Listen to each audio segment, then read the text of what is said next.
ઉત્સવની ભવ્ય ઉજવણી પરંપરાગત ગીત સંગીત સાથે રંગાયું રાજ્ય। આસામમાં હોળી અને દોલ ઉત્સવના પાવન અને પર્વની હર્ષોલ્લાસ સાથે ઉજવણી કરવામાં આવી હતી। રાજ્યના વિવિધ પ્રાંતોમાં લોકોએ પરંપરાગત શ્રદ્ધા અને ઉમંગ સાથે એકબીજાને અબીલ ગુલાલ લગાવીને ભાઈચારા અને સૌહાર્દનો સંદેશ પાઠવ્યો હતો।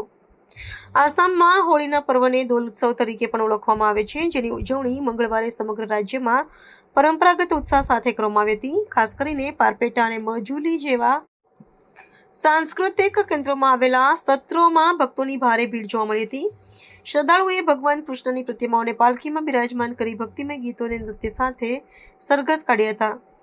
આ ઉત્સવ માત્ર રંગોનો તહેવાર જ નહીં, પરંતુ અસમિયા સંસ્કૃતિની ભવ્ય વિરાસત અને આધ્યાત્મિકતાનો અનોખો સંગમ બની રહ્યો હતો। આ સાંસ્કૃતિક વિશ્લેષણ મુજબ આસામમાં હોળીના દિવસે સામાજિક એકતાના અદ્ભુત દ્રશ્યો જોવા મળ્યા હતા। લોકોએ જાતિ અને ધર્મના ભેદભાવ ભૂલીને એકબીજા પર ગુલાલ છાંટીને ખુશીઓ વહેંચી હતી। રાજ્ય સરકાર અને વહીવટીતંત્ર દ્વારા તહેવાર દરમિયાન શાંતિ અને સલામતી જળવાઈ રહે તે માટે ચુસ્ત બંદોબસ્ત ગોઠવવામાં આવ્યો હતો। યુવાનો અને બાળકોમાં રંગોત્સવનો અનેરો થનગનાટ જોવા મળ્યો હતો, જ્યારે વડીલોએ મંદિરોમાં જઈને સુખ શાંતિની પ્રાર્થના કરી હતી। આ વર્ષે પર્યાવરણને અનુકૂળ કુદરતી રંગોના ઉપયોગ પર પણ વિશેષ ભાર મૂકવામાં આવ્યો હતો।